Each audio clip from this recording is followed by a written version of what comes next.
Good morning, everybody. My name is Jack Franicevich. I work at this church as Director of Christian Formation. My friends and I'll say, have been working through the Book of Ruth here in the Ashton Seminar for the past 2 weeks. This is the third week. In the first week, I gave a close reading of the first chapter, and last week I brought in Matt Messer to read the second chapter with me. I pointed out some features of the text, and then he read to us some early church homilies and an excerpt from Thomas Aquinas, thinking about the justice of the gleaning laws and the notion that private property is challenged in some ways in the Christian tradition, and that to not give to the poor or to withhold from the poor what belongs to them is itself against God's justice. Today we're getting back into the text before I invite another friend, John Purifoy, who's going to come in next week and think about Christian generosity and Ruth chapter 4. So today it's just me. I feel all alone. Let me give a couple of introductory comments, and then we're going to blaze through Ruth 2 and 3.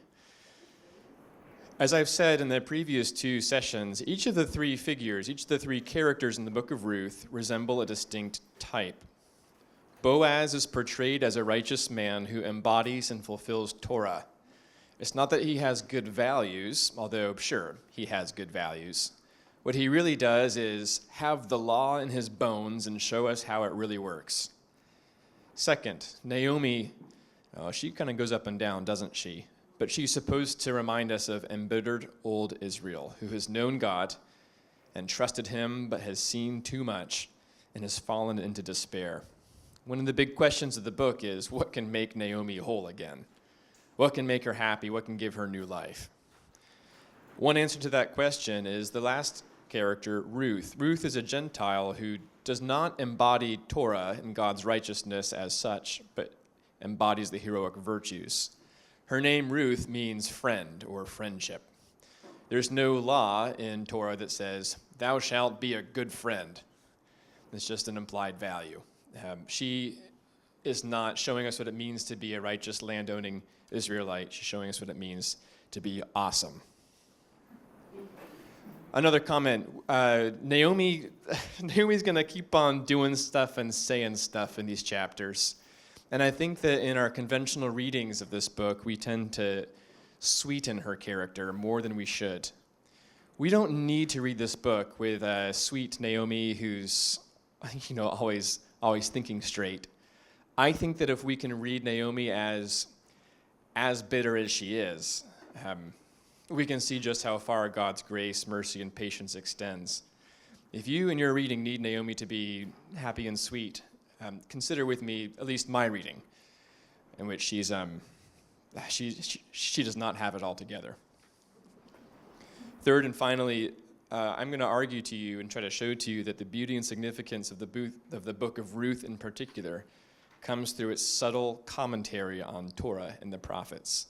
If you leaf through your papers, you'll see that I give you the text of Ruth 2 and 3, and interspersed, I bring in some other texts that I want to have punctuate our reading of Ruth.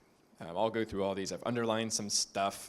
I've given you some of the Hebrew words behind the English stuff, and I hope you'll see how it all fits together. So read with me. I have some annotations in there for you. Feel free to annotate your own. And here's my opinion. One of the best ways to read the Bible is to, with the Holy Spirit, hunt for new stuff and see things you hadn't noticed before. We're not here to rehearse and recycle our old readings of Ruth, as good as those have been and as valuable as they have been for your life, but let's consider what more there might be to see. After I teach this class, I'm not personally allowed to read Ruth this way again. I got to hunt for more next time. And by the grace of God, there is more. Okay, here's what I have for us today. Ruth chapter 2. And let me give one more comment. Most of the text in front of you is my translation of Ruth. That means that I've read Ruth in Hebrew, and I've done my work to see how would I convert the Hebrew into English. So if it sounds kind of funny, that's because I read kind of funny. If it starts to sound more normal towards the end, that's because I got tired and ran out of time, and so I just used the NRSV. Thanks, NRSV. All right, now, to Naomi, there was a man known to her husband, a mighty man of greatness. A mighty man of greatness is a great thing to call a guy. In Hebrew, this is Gibor Hechayil, mighty man of greatness. In fact, we've heard that word once before in the Bible. Don't you sometimes hear Father Ellsworth and me, and sometimes Matthew say this? This has been said once before in the Bible. If you turn back and see it there, and it kind of gives you some insight. I remember when Father Matthew did this. He was talking about Psalm 23 in a sermon, and he saw stuff I'd never seen before, and it blew my mind. He talked about how surely your goodness and loving kindness will follow me all the days of my life. And he said, you know what that word follow really is? We're like, what? He said, that's the verb used for what the chariots did to pin Israel by the Red Sea. Like, whoa. So David's comparing God to Pharaoh's chariots. That's great. So let's play that game some more. This has been said one time in the past. Gibor Hechayil has been used to describe Gideon, whom we'll hear about next Sunday. Anyway, he's from the clan of Elimelech. His name is Boaz. Now, Ruth the Moabitess said to Naomi, permit me to go. This has been said one time before in the Bible, too. Who was the person who said, please permit me to go? Do you know it? Moses. Moses says it to Pharaoh. Why is the author of this book comparing Ruth to Moses and Naomi to Pharaoh? I don't know. That's a subtle little slight, isn't it? Naomi had said, don't call me Naomi, call me Mara, meaning bitter, because God has embittered me. And the one time we'd heard the word embittered before in the Bible has been Pharaoh embittering Israel with great hard labor. Naomi had said, you know who God is? He's kind of like Pharaoh because he embitters people. And the author says, you know, Naomi's kind of like Pharaoh herself. And what she ascribes to God, she's becoming. But part of the good news of the Book of Ruth is that even when you become like Pharaoh, you can still be saved. The Book of Ruth is good news for Naomi. Yeah, good cheering. Anyway, permit me to go and permit me to glean among the sheaves after one in whose eyes I find favor. So 2 requests, let me go and let me glean. Glean, we read about last week, but I'll refresh you again. Leviticus 19, verses 9 through 10, explain the gleaning law. This is a law addressed to landowning Israelites. It says this, whenever you reap the harvest of your land, you can't reap the very edges of your field or gather the gleanings of your harvest. You shall not strip your vineyard bare or gather the fallen grapes of your vineyard. You've got to leave those on the ground for the poor and the alien and your dog Hazel. I am Yahweh your God. I first learned about the gleaning law when I was in seminary, single, I think my paychecks were $800 a month. I was living large, had some free housing and stuff like that. And I was in a cohort with 11 other seminarians, all of whom were married. That was annoying. But one of them, my favorite one, Matthew Graham. If this goes on YouTube, I'm going to send this to you, Matt. You're the man. We were taking our Old Testament class, learning about the gleaning laws, and then he shows up to Old Testament class with a Tupperware of leftovers saying, I think that God says that the gleaning laws mean that when my wife makes me food, we give you the leftovers. Like, that's what that law means. It's not exactly what that law means, but it's not what that law means. You're supposed to take these laws and run with them, make them mean everything, in a manner of speaking. And Ruth, what she has is she has belief that there's going to be some good guy out there who's going to let this happen. Someone's going to have favor. Father Matthew, I'm sorry that you're late. I just complimented one of your sermons, but you have to believe me. I did. And Naomi, in this case, is not like Pharaoh. She says, okay, go, my daughter. Good. Let's do it your way. Which is nice because in chapter 3, she'll say, let's do it my way now. But for now, she says, let's do it your way. Yes, go glean. So Ruth went, and she came and she gleaned in the field after the reapers. And she happened to happen upon a portion of the field belonging to Boaz, who was from the clan of Elimelech. And behold, Boaz came from Bethlehem, and he said to the reapers, the Lord be with you. And they all said, and also with you. That's right. Let's pretend that's what they said. The Lord be with you. That's been said one time before. Who said it? The angel of God. The angel of God said it to Gideon. Now, think about this. Boaz is talking to his reapers, his workers, his workforce, the way that God talks to Gideon. He gasses him up. Hey, man. Oh, let's just read it in the not hey, man translation. Judges 6, verse 11 and following. The angel of Yahweh came and sat down under the oak in Ophrah that belonged to Joash the Abiezrite, where his son Gideon was threshing wheat in a winepress to keep it from the Midianites. So Gideon's, doing some wheat work, just like Boaz's folks are doing wheat work. When the angel of Yahweh appeared to Gideon, he said, Yahweh is with you, mighty man, or mighty man of greatness. Gibor Hekail. This is really sweet, isn't it? Boaz is called in verse 1 a mighty man of greatness, just like Gideon's called a mighty man of greatness by God. And Boaz is the kind of strong who in his strength makes other people strong. Have you had a boss who shows up on Monday morning and says, rise and shine, you mighty man of greatness, God is with you? If you're a boss, be like that. I'm serious. That's the moral force of this text. This is how bosses are called to be. Be righteous like that. If your boss is not like that, invite them to a Bible study on Ruth 2. What's your takeaway? And they said back to him, may the Lord bless you. It shows that they like him. This is a peaceable, just field. This is a perfect picture of the kingdom of heaven on earth. A good landowning guy with people who work for him who are all happy. That's great. If you've tasted and seen that, man, it's good. If you've known the opposite, you know that this is good. And Boaz said to his young man, the one stationed over the reapers, hey, to whom is this young woman? That means who's she associated with? It's like when you go to a wedding and you say, who do you know? And the young man, the one stationed over the reapers, answered and said, oh, the young woman, she's a Moabitess. And he just kind of gives some facts. She returned with Naomi from the field of Moab. She said, please let me glean and gather among the sheaves behind the reapers. So she came. She's been on her feet from early this morning until now. Then he adds one flourishing comment in praise of her. Yeah, she hasn't even rested for a moment. So notice it's all facts and then one little piece of commentary that's positive.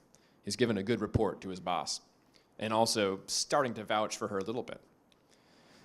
So now Boaz says to Ruth, have you not heard, my daughter? Do not go to glean in any other field, and moreover, do not cross from this one. So why is he saying that? We're going to have to read on and see, but what he's doing is giving her some instructions, saying, hey, don't go over there. And thus you shall cling with my young woman. Have you seen the word cling before? Ruth clings to Naomi as Adam clings to Eve. He says, yeah, basically enter a marriage-like relationship with my young woman. Join the fam. He doesn't say cling to me. Ooh. If I was a mighty man of greatness and feeling good about myself, I might say, I got you. Because it feels good to gotch people. Say, hey, I'm a wealthy landowning Israelite, and I'm a generous guy. Notice how generous I'm being. Would you just kind of stick with me and you'll be good? We know that can go wrong sometimes. It can also go well, but he says, stick with the ladies. Well, that's considerate. Your eyes shall be on the field that the young men are reaping, and you shall go after them. And hey, have I not commanded the young men, don't touch her. So he's one of those guys who's generous, gregarious, severe in the right ways. He's a righteous man. What a good guy. Everybody, this is your only practical application. Go ye and be like Boaz. Go and do likewise. There's no better guy in the Bible. No, except for Jesus. And when you thirst, you shall go to the vessels, and you shall drink from that which the young men draw up. I'll command my guys to take care of you. And she fell upon her face, and she bowed down to the ground, and she asked the big question, why have I found favor, chen, in your eyes, that you take notice of me, yet I'm a foreigner? It's nice she asks the question because it sets him up to answer, and his answer is awesome. Listen, And Boaz answered, and he said to her, "It has surely been declared to me all which you did with your mother-in-law after the death of your husband, that you abandoned your father and your mother in the land of your relatives, and you came to a people whom you did not know previously." Man, he sees the significance of her story. He sees past the practical report of the facts that his man gave and sees the existential condition of need into which she's placed herself. He's saying, "I see you." That's why she says, "How'd you take notice of me?" It's like, you saw my actual situation. Then he gives her a word of blessing. I want you to see all three parts of this blessing. First, may the Lord complete your deed, and may your wages exist as full from the Lord, the God of Israel, under whose wings you came to find refuge. What Boaz is doing is he's seeing her and taking care of her on two levels, you could say. There's this physical level, like, hey, okay, so you're hired. You can glean from here. You can get food every day you want for the whole rest of the season. You have safety. I'm telling my guys not to touch you and saying, stick with the girls. This is a good place to be. Don't go anywhere else. Don't worry about job security or whatever. Just stay here. So it's this physical security. But then he says, I see underneath this, like the big thing that you're doing. I see your story. And story not in a passive way, like what are the facts that have happened to you over time, but what are you about? What's your thing? Not what's your hobby, but what's your life going to amount to? What it is this. She's a person who has left home to cling to Naomi after having clung to her husband who died. And he said, I see what you're really up to. May the Lord complete that for you. May the Lord join with you and see that to completion. And Boaz has this basic belief that those who undertake a good work will be rewarded for it. This is what the book of Proverbs says. This is what Paul says in Galatians. If we sow in faith, we'll eventually reap all the good stuff we plant. May you get your wages in full from the Lord because you've come to find refuge under him. So what can we call this? He's noticed her physically. He's noticed her spiritually, or maybe existentially. And she said, I have found favor in your eyes. You've comforted me. Okay, so let's get a Ruthian definition of comfort. Comfort exists on two planes. You got me fed, you got me working, you got me protected. You've seen my story, you know who I am. You've comforted me, and you've spoken to my heart. Here's another lesson. How do you speak to somebody's heart? You take notice of their existential condition in the world. And when you see it, you say, geez, I see where you are. I see what you're up to. Man, may God bless that. May God bless you. May you have your reward. May I be an instrument of God's grace and God's justice to you.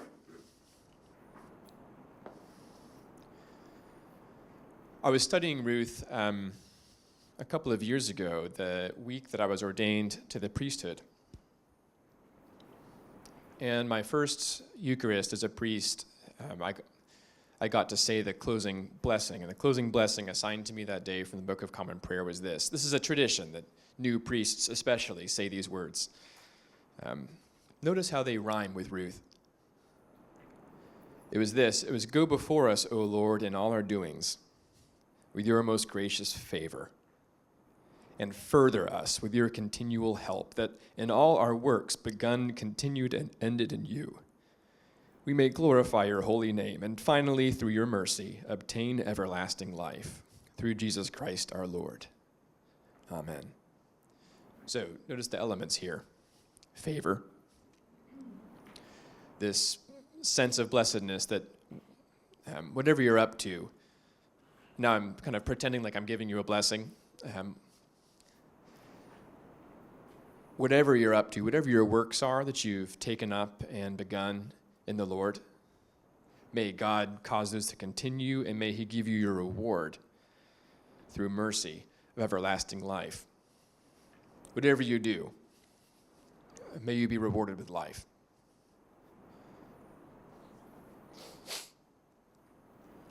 I tend to have this opinion that all the books of the Bible are just about what it means to be a priest, which is useful for my job, but also useful for being a good old-fashioned Protestant, believing in the priesthood of all believers. I'm preaching to Father Ellsworth, but I'm also preaching to all of you. You know that when we're baptized in the Episcopal Church, everybody else around says, we welcome you into the priesthood of God.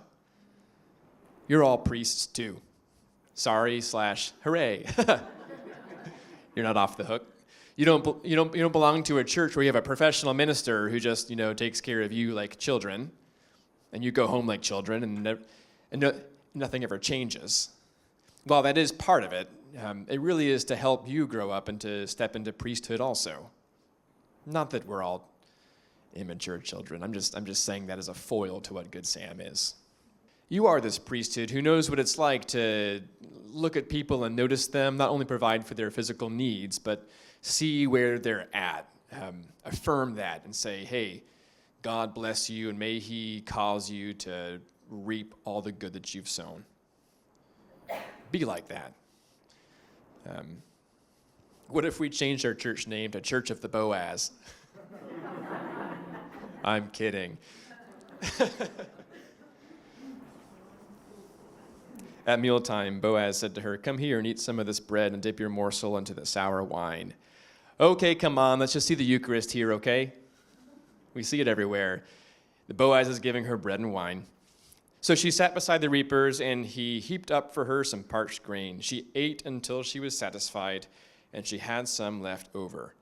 When she got up to glean, Boaz instructed his young men, hey, let her glean even among the standing sheaves, and do not reproach her. You must also pull out some handfuls for her from the bundles, whoopsie daisy, and leave them for her to glean, and don't rebuke her. He's not being generous in some invented quality, like, aha, I am Boaz, generosity is good, I will be generous. He's just taking the gleaning law and going above and beyond with it. He's just going crazy with the law. That's how you interpret the law. I mean, you don't go crazy with the law in a restrictive way where you're a jerk to people. You go crazy with the law to think about how might this make me as generous as Boaz and gracious as Jesus. That's how you read the law. I mean, beyond that, there's some finer details, and it's very difficult. It takes years of study and the guidance of the Holy Spirit. But that's the beginning of it. That'll take you pretty far. The men's retreat this past weekend, we spent 5 hours in Leviticus.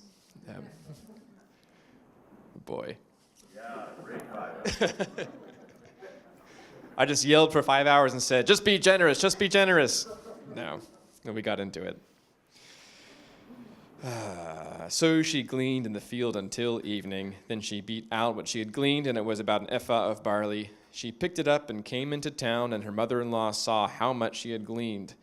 Then she took out and gave her what was left over after she herself had been satisfied. And her mother-in-law said to her, where did you glean today, and where have you worked? Blessed be the man who took notice of you. Now let me say one good thing and one bad thing about this. It's good to say blessed be the man, yeah? Like, hey, Boaz did a great thing. Let's give him his kudos. That's good. And she uses the same word that Ruth uses to talk about what Boaz did. Took notice.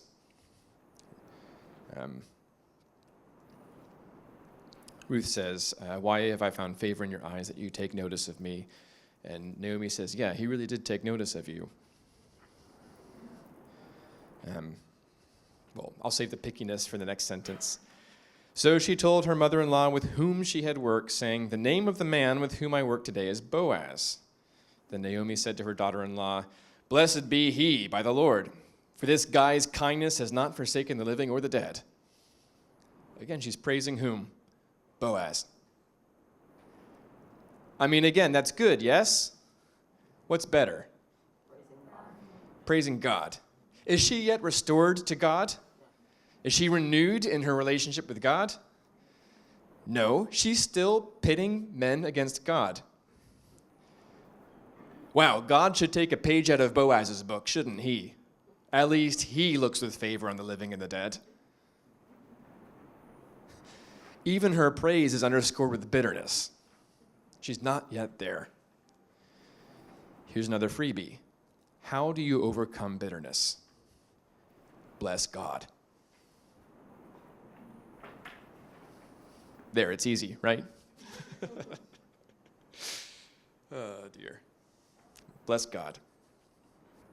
Blessed be he by the Lord, for this guy's kindness has not forsaken the living or the dead. You know, Naomi had said a similar thing about Ruth in chapter 1. Again, it was like, hey, may God take a page out of your book. How would you feel if somebody came up to you and said, man, you were amazing. I wish God was more like you. Naomi also said to her, hey, guess what? The man is a relative of ours, one of our nearest kin. Then Ruth the Moabite said, he even said to me, stay close by my young men until they have finished all my harvest. Naomi said to Ruth, her daughter-in-law, it is better, my daughter, that you go out with his young women. Otherwise, someone might bother you in another field. Let me adjudicate that sentence. I feel like I'm like reading texts with some friends, like, ooh, you know, what's in the text? That's just what exegesis is, isn't it?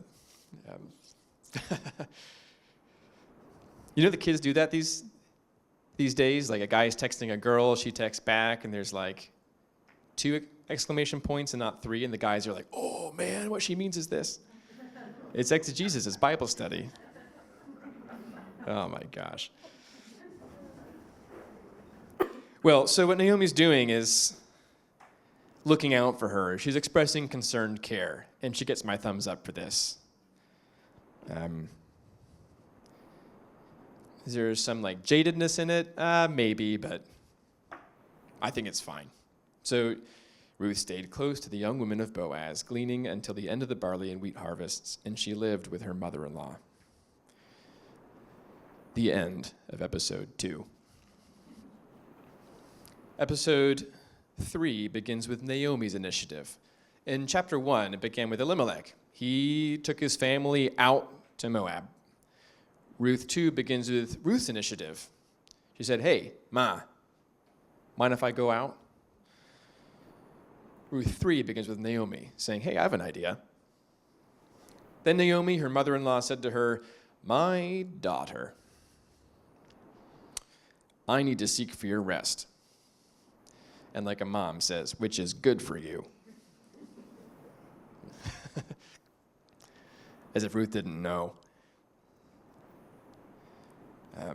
It's great and all that you're providing for us for the whole harvest season. You're going to get us all the food we need, and presumably you'll make friends and business contacts, and Boaz is not going to stop taking care of you. Could you imagine a scenario in which Boaz says, I owe you 1 harvest, baby.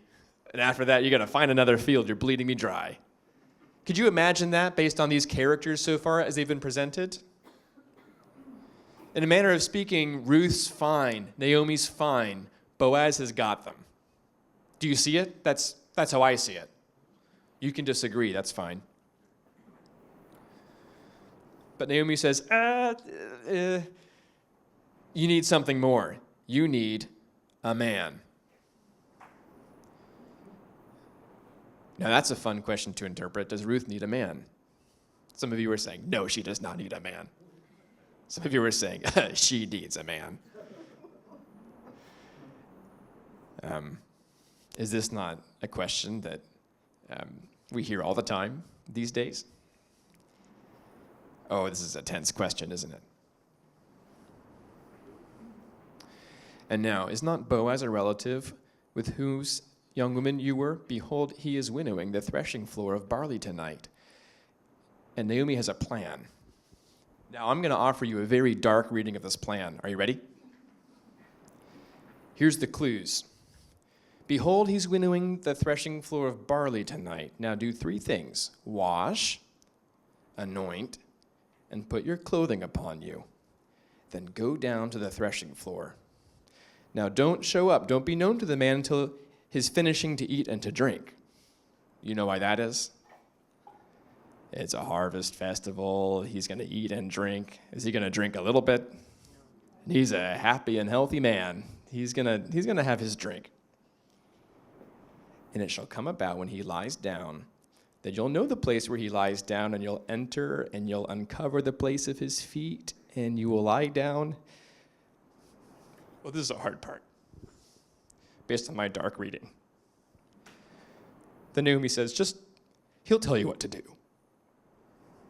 Do whatever he says. Can you read between the lines there? He'll have had a lot to drink. Take off his blanket, go next to him. Just do whatever he says. What's her philosophy there? If you just make yourself available to this man, he'll tell you what to do. You do it. If you don't want to do it, just do it. If it makes you uncomfortable, just do it. It'll get you the man. And then you'll have rest.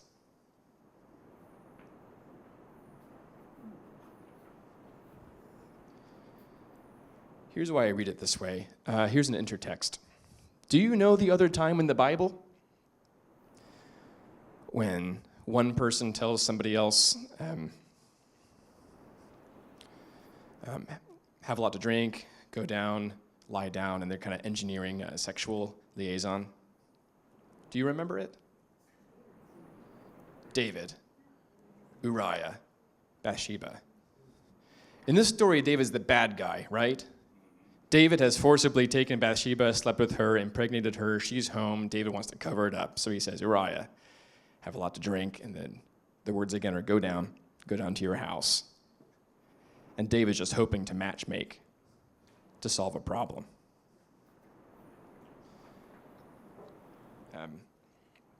Here's something else. Do you know the one other time in the Bible where these three verbs, wash, anoint, and put your clothing upon you, happen all together? It's in 2 Samuel 12, right after this whole liaison happens. God tells David, yeah, you were wrong. Your punishment is your child will die. The child dies. David mourns. Then David rises from the ground and he washes, rachatz, anoints himself, such, and changes his clothes, sum shimla. I think it is beyond doubt that the author here is bringing up these stories in Naomi's words. Naomi's taking the way of David, using manipulation, coercion, sexuality to achieve a peaceable solution. Then Ruth says to Naomi in a surprising way, all which you have said, I will do. Eee. Now the book is tense. Now there's drama. But here's why I'm feeling okay. The one other time in the Bible that somebody says, all which you have said, I will do, is when David told one of his messengers, hey, would you go to the battlefield and make sure that Uriah actually did die and manipulate these things and that and such? And the person reports back and says, all which you have said, I will do. And then he doesn't. The one other time this happens in the Bible, the person doesn't actually do it. So I'm feeling good if I'm following the plot. Like, shoot, Naomi just said a very dark thing to Ruth, and Ruth saw that, and she says, okay, I will go and do that. We're thinking, okay, Ruth, yeah, but don't actually do it. So she went down to the threshing floor and did just as her mother-in-law had instructed her. Retro. When Boaz had eaten and drunk and was in a contented mood, he went to lie down at the end of the heap of grain. Then she came quietly, uncovered his feet, and lay down.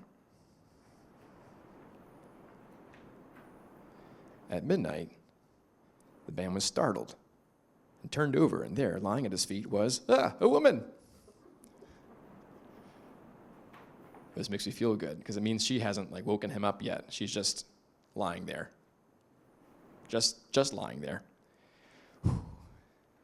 He said, who are you? Good question. No complaints. And she answered, I'm Ruth, your servant. Then comes a pun. The English Bible will sometimes say spread your cloak, but the word really is just the same as spread your wing. And I want you to go back to the previous page and see that Boaz had told Ruth, may the Lord complete your deed. May your wages exist as full from the Lord, the God of Israel, because you have come under his wings to find refuge. He had interpreted her act of coming to glean in his field as seeking refuge from the Lord by saying, yeah, I'm going to glean. He's like, oh, you really believe? You hope against all hope that there's a good man in Israel who will let you do this. And she doubles down and says, just as I've come under Yahweh, under his spread wings, spread your wing over me. You do to me what I've sought from Yahweh. Also, what's fun about this is that Naomi had said, do whatever he tells you. And then she shows up and tells him what to do. Phew. This is about to be a horrible story, you know, if it had gone badly. Let me give you some context for what's happened here. We're going to read 4 other verses. The first comes from Leviticus 25 and verse 25. You may know this. This is one of the more popular things to say about the book of Ruth. Ruth tells Boaz that he is next of kin. And here's what next of kin really means in the Bible. Leviticus 25, verse 25. If one of your kindred becomes poor and sells some of their property, their nearest relative, their goel, is to come and redeem what they have sold. Deuteronomy 25 and verse 5. When brothers live near each other and one of them dies and has no son, the wife of the deceased shall not have to find a husband outside the family or a stranger, but her husband's brother shall go into her, taking her in marriage and performing the duty of a husband's brother to her. That means 2 things. So the role of the nearest redeemer, the nearest relative, the redeemer, is to get them property back and give them children. So she's saying, you're our closest relative, so help us out. We're seeking refuge from you, so we'd like some land. And since you're a relative of Naomi's, we also need like a family again. What are you going to do about that?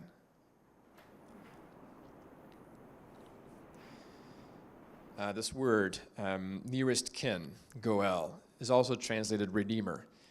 If you want to know what redemption means in the Bible, it basically means this. God himself takes this law up and turns it into a metaphor. In Isaiah, he says, fear not, I've redeemed you. I've called you by name. You're mine. The longhand of that is, I'll give you land. I'll set you up on your feet. I'll give you a family. My family. In Ezekiel 16, he says, I spread my wing over you, and I've covered your nakedness. I made my vow to you and entered into a covenant with you, says the Lord. You became mine. These are, in effect, commentaries on what Ruth asks Boaz for. What Ruth asks Boaz for, God tells his people that he'll do to them. He'll be to them as Boaz is to Ruth. Ruth, for us, is a picture of how to approach God. And in some cases, pretty practically, how to approach people with means around us. I had a note about that on another page. I was going to make a point that I thought was pretty good.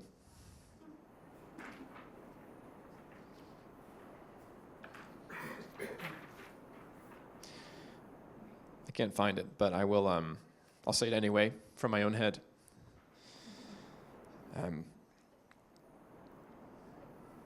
If you're in need, if you're in the position of Ruth, and you approach somebody else, asking them effectively to spread their wing over you, I mean, maybe not quite literally, but in some creative way, if you go to a person who should be a good person and ask them for some kind of aid, what you're doing is glorifying God by causing his law to be embodied. and like watching righteousness happen.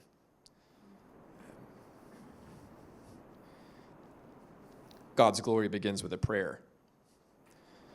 Somebody asking for not just help in general, but asking for righteousness to happen. You see the difference? There's asking for help, asking for charity on one side, and then there's asking for righteousness. It's not exactly saying, hey, you have a pool and I don't. I deserve to swim in it. Not exactly that. But not far from it either. That middle area is kind of gray. Good luck, but, figure it out and do it. Boaz says, may you be blessed by the Lord, my daughter. This last instance of your loyalty is better than the first. You have not gone after young men, whether poor or rich. And now, my daughter, do not be afraid. I will do for you all that you ask. And this fulfills that nice little flip-flop where,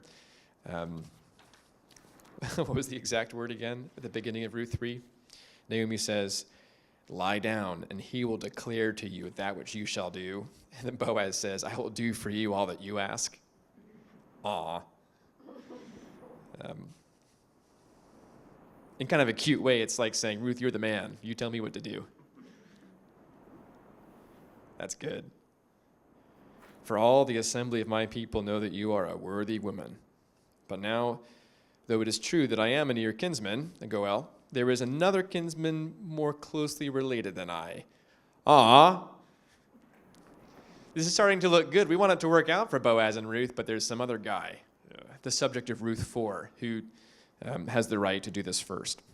Remain this night, he says, and in the morning, if he will act as next of kin, the verb is ga'al, for you, then good, let him do so. If he's not willing, then as the Lord lives, I will do it. But lie down until the morning.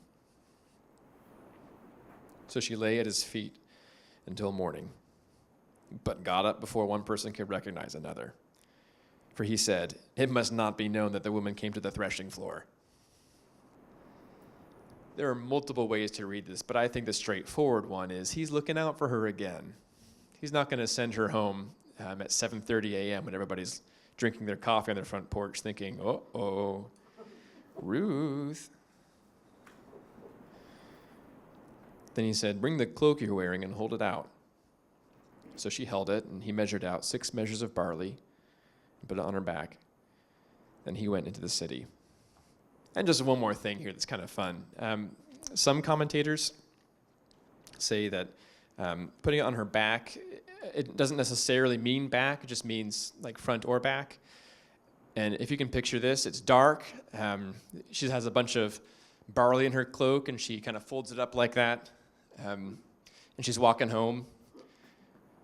She kind of looks like a pregnant lady.